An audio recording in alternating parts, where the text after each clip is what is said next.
Hello. మాట్లాడండి. మాట్లాడండి. అవును. రోజు ఇలా హ్మ్. స్క్రీన్ కట్టించాలి. హ్మ్. ఓకేనా? చెప్పండి. అంటే ఏమన్నా మీరు ఇంకేమైనా అడగదలుచుకున్నారా? అవును. ఇది ఈ మధ్య ఇన్‌స్టాగ్రామ్‌లో ఇలాంటివి ఉంటాయి కదా! Body shaming types. హ్మ్. రీసెంట్ టైమ్స్‌లో రీల్ చూస్తుంటే కొందరు డాన్స్ చేసేదానికి లేకుంటే రీల్స్ చేసేదానికి హ్మ్. వాళ్ళు పెట్టే కామెంట్స్‌కి హ్మ్.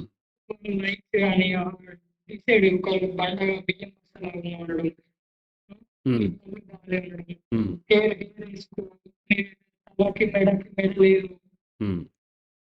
ఇలాంటి ఘోరమైన కామెంట్స్ ఉంటాయి. హ్మ్. వాటి వల్ల వాళ్ళకి ఎఫెక్ట్ కాకపోవచ్చు. వాళ్ళ మైండ్ సెట్ ఆల్రెడీ అది అట్లే ఉంటది. వీళ్ళు వీళ్ళు చేసుకుంటారు. కానీ దాన్ని చూసి కొంచెం అలా అలా డెవలప్ చేసుకునే వాళ్ళుంటారు. అవును. వాళ్ళ మీద ఎటువంటి ఇంపాక్ట్ ఉంటదండి. కొత్త కొత్తగా వచ్చినోళ్ళు లేకపోతే చిన్న పిల్లలు ఎవరైనా చూసుకుంటే హ్మ్. అటువంటి కామెంట్స్ వల్ల వాళ్ళకి ఇన్ఫీరియారిటీ బాగా పెరిగిపోతది. అవును. నాకు ఎత్తు పనులున్నాయని లేకుంటే నేను లావున్నానని విపరీతమైన నాకర్థం కావట్లేదు. దాని గురించి ఏమన్నా మీరు మాట్లాడితే షూర్. వినాలనుకున్నాను షూర్. అంతే. షూర్. షూర్. ఎక్స్‌ప్లెయిన్ చేస్తాను. మీరు మ్యూట్ చేసి ఉంచండి. ఓకే. సో, ఇది సోషల్ మీడియా ఇన్‌స్టాగ్రామ్ గానీ, ఫేస్‌బుక్ కానీ, లేకపోతే ట్విట్టర్ గానీ, లేదంటే యూట్యూబ్ గానీ, ఇవన్నీ గూడా సోషల్ మీడియా.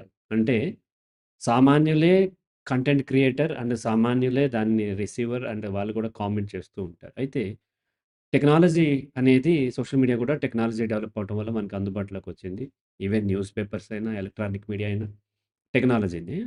ఈ లేటెస్ట్ టెక్నాలజీ మనకి ఈ ఇంటర్నెట్ అండ్ ఆ సర్వర్‌లు బాగా స్పీడ్ పెరగటము అండ్ మనకి మొబైల్ ఫోన్‌లో కూడా ఈ ఇంటర్నెట్ రావటము, స్మార్ట్ ఫోన్స్ రావటం వల్ల సోషల్ మీడియా బాగా పాపులర్ అయింది గతంతో పోలిస్తే.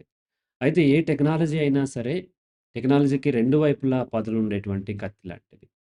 ఇప్పుడు మనం చూసుకున్నట్లయితే ఒక కత్తెర తీసుకున్నట్లయితే, ఆ కత్తెర మనము చక్కగా కాగితాలు కత్తిరించవచ్చు, లేదంటే బట్టలు కత్తిరించవచ్చు, జుట్టు కత్తిరించవచ్చు. అలా కత్తిరించడానికి ఒక కత్తెరకేమీ తెలీదు. కత్తెరకి దేన్ని కత్తిరించాలో తెలీదు. కానీ ఆ కత్తెరని ఎలా ఉపయోగించుకోవాలో తెలియకుండా ఒక పిల్లవాడికిచ్చామనుకుందాం. చిన్న పిల్లవాడికి. అతనికి ఏ ట్రైనింగ్ లేనప్పుడు ఏమవుతుందంటే, ఆ కత్తెరతో ఫస్ట్ అక్కడున్నటువంటి కాగితాలు కత్తిరిస్తాడు.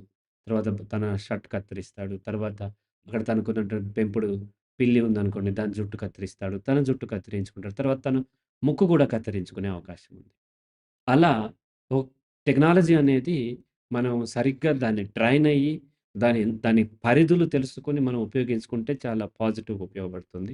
అలా గాకుండా దాని గురించి ఏమీ తెలియకుండా టెక్నాలజీ ఉంది కదా! అని ఇష్టం వచ్చినట్టుగా అడ్డదిడ్డంగా చేస్తున్నప్పుడు మనకే ప్రమాదం అయ్యే అవకాశం ఉంది. అలాగే సోషల్ మీడియాకి ఎక్స్‌పోజ్ అయ్యే ముందే మన పరిధులేంటి? మనం ఏ పర్పస్‌తో వచ్చాము?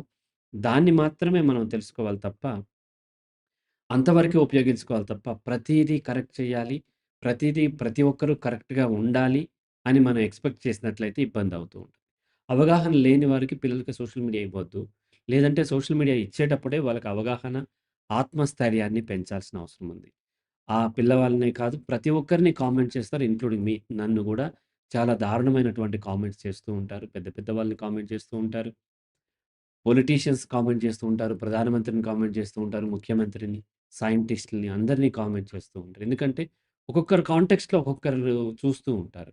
అబ్దుల్ కలాంని చదువుకున్న వాళ్ళు ఒక కాంటెక్స్ట్‌లో చూస్తే, చదువుకోని వాళ్ళు ఇంకో కాంటెక్స్ట్‌లో చూస్తూ ఉంటారు. ఇప్పుడు 'హరి రాఘవని' సైకాలజీ, సైకలాజికల్ ప్రాబ్లమ్స్ ఈ రిలేటెడ్ వాళ్ళు ఒక కాంటెక్స్ట్‌లో చూస్తుంటే, ఇది కాకుండా ఎంటర్‌టైన్‌మెంట్ పర్పస్ వచ్చేవాళ్ళు వాళ్ళకి వేరే విధంగా అనిపించి నన్ను వేరే రకంగా ట్రోల్ చేస్తూ ఉండొచ్చు. నెగెటివ్ కామెంట్స్ కూడా చేస్తూ ఉండొచ్చు. ఇలా నెగెటివ్ కామెంట్స్‌ని గనుక నేను సీరియస్‌గా తీసుకొని, నాకు ఆపాదించుకొని, అలా ఎవరు నన్ను కామెంట్ చెయ్యొద్దు అనుకుంటే, నాలో ఆత్మన్యూనత పెరిగిపోతూ ఉంటది. నా ఆత్మస్థైర్యం తగ్గిపోతూ ఉంటది. ఇంకా ఎక్కువగా ఉంటే ఆ లూప్‌లోకి వెళ్ళిపోయి యాంక్సైటీ పెరుగుతది. సోషల్ మీడియాని ఫేస్ చేయాలంటే భయం పెరిగిపోతూ ఉంటది. అలా యాంక్సైటీ ఆ తర్వాత డిప్రెషన్ గూడా లోనయ్యేటువంటి అవకాశం ఉంది. కాబట్టి మనం అక్కడికొచ్చిన పర్పస్ మాత్రమే మనం చూడాలి తప్ప, ఒక అమ్మాయి డాన్స్ ఏసింది. ఆ డాన్స్ ఏసిన అమ్మాయిని నెగెటివ్‌గా కామెంట్స్ ఒస్తాయి. ఆ వస్తాయి అనే విషయాన్ని తెలుసుకొని ఆమె డాన్స్ చేసి ఆ వీడియో పెట్టాలి తప్ప, అందరూ పాజిటివే చేయాలనుకుంటే అది సాధ్యపడదు. అంటే సోషల్ మీడియాను ఉపయోగించుకునేటప్పుడు మనం కొంతమందికి పాజిటివ్‌గాను, కొంతమందికి నెగెటివ్‌గా అనిపించవచ్చు. అది అనిపించడమే తప్ప, నేను నా యొక్క న్యూనత కాదు, నా యొక్క నేను ఇన్ఫీరియర్ కాదు అనే విషయాన్ని అర్థం చేసుకోవాలి. అట్ ద సేమ్ టైమ్ వాళ్ళు పొగుడుతున్నప్పుడు మాత్రం చాలా గొప్పగా తీసుకుంటూ ఉంటాం మనం. ఒక అమ్మాయిని ఆహా! బ్రహ్మాండంగా డాన్స్ చేసావు, ఎంత అందంగా ఉన్నావు, అట్లా ఉన్నావు, ఇట్లా ఉన్నావు అన్నప్పుడు, ఆ అమ్మాయి వాటిని ఓన్ చేసుకొని, తర్వాత ఆమెను బ్లేమ్ చేస్తూ, లేకపోతే ఆమెను ట్రోల్ చేస్తున్నప్పుడు, వాటిని మాత్రం వద్దు అనుకుంటూ ఉంటది. కానీ సహజంగా అలా జరగదు. సమాజం సోషల్ మీడియా గూడా సమాజమే కాబట్టి, సమాజంలో మనల్ని కొంతమంది పొగుడుతారు.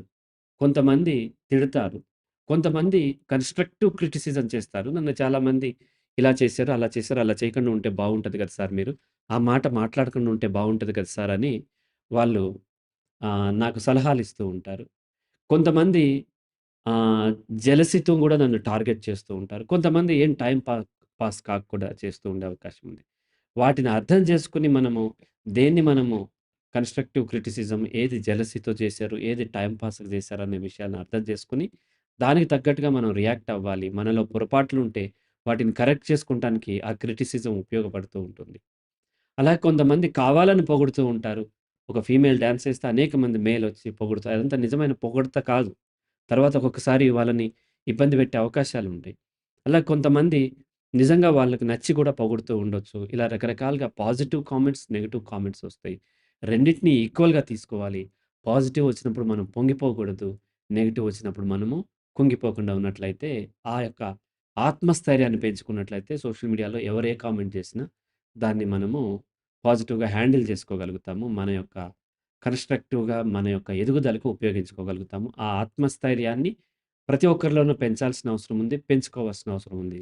చిన్న పిల్లల్లో ఆత్మస్థైర్యాన్ని పెంచాలి.